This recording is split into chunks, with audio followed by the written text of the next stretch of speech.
In the grim darkness of the far future, there is only war. But what if the greatest monster in the darkness isn't a demon, a Xenos, or a heretic? What if it's the man humanity calls God?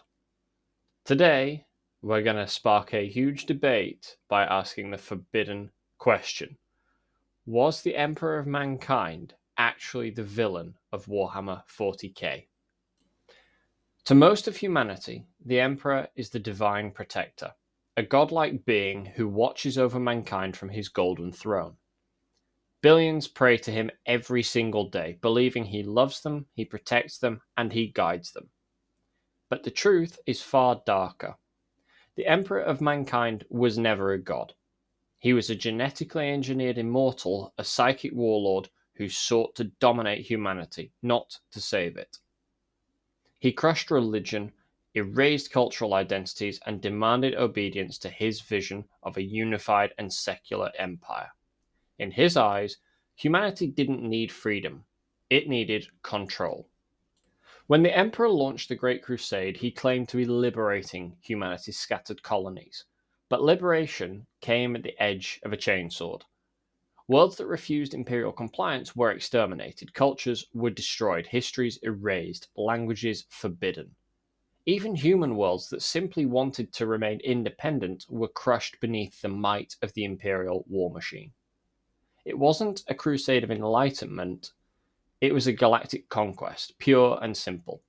The Emperor's dream of unity demanded one price: freedom must die so that humanity might live. The Emperor didn't just conquer worlds, he created gods. 20 demigod sons, the Primarchs, each designed to embody a piece of his own perfection. But he never saw them as sons, he saw them as tools. Each Primarch was a weapon in his grand plan, and when they showed individuality, emotion, or defiance, he punished them brutally or even abandoned them entirely. Magnus wanted to save the Emperor's empire from ruin. He burned his world. Lorgar sought to worship him. He humiliated him publicly. Horus dared to question his authority. He made him the enemy of mankind. The Emperor's inability to see his sons as anything more than pawns created the Horus Heresy, and billions died for his arrogance. The Horus Heresy is often painted as the galaxy's ultimate betrayal, but in truth, it was the Emperor's own creation. By refusing to communicate, by hiding his true plans, by treating his sons as expendable, he planted the seeds of rebellion. When Horus fell, it wasn't because of chaos alone. It was because the Emperor left a vacuum of trust and meaning, one that chaos was all too eager to fill. And when the Emperor finally faced his wayward son, it wasn't just a battle for the Imperium, it was the final judgment of a god who failed his own creation. After the heresy, the Emperor was entombed upon the Golden Throne, a living corpse kept alive by 10,000 souls sacrificed every day. His empire, the Imperium of Man, has become a nightmarish parody of everything he once claimed to stand for. A regime of oppression, censorship, and religious worship built around his decaying body. Entire planets are sacrificed to keep his soul burning, to power the Astronomicon beacon that allows interstellar travel. He has become the very thing he tried to destroy, a god of superstition feeding on the faith of slaves. And here's the ultimate irony.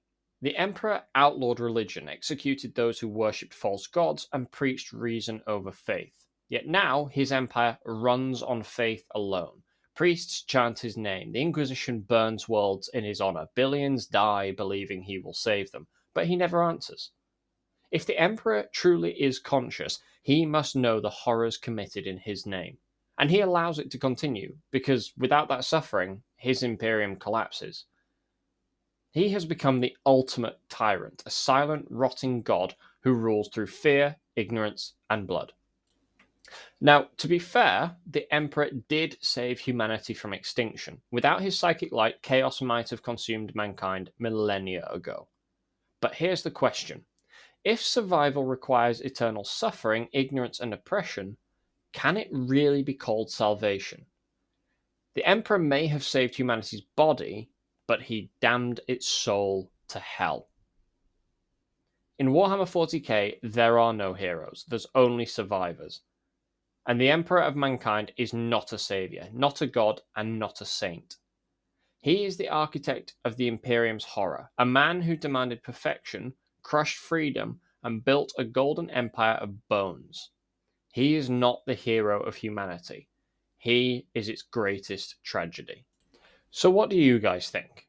Is the Emperor a necessary evil, the only thing standing between mankind and total oblivion? Or is he the very monster he tried to destroy? Let me know in the comments below. Don't forget to like, subscribe, and share for more deep dives into the grim darkness of the far future. Because in the 41st millennium, there are no good guys. Only the Emperor, and the billions who die for his dream.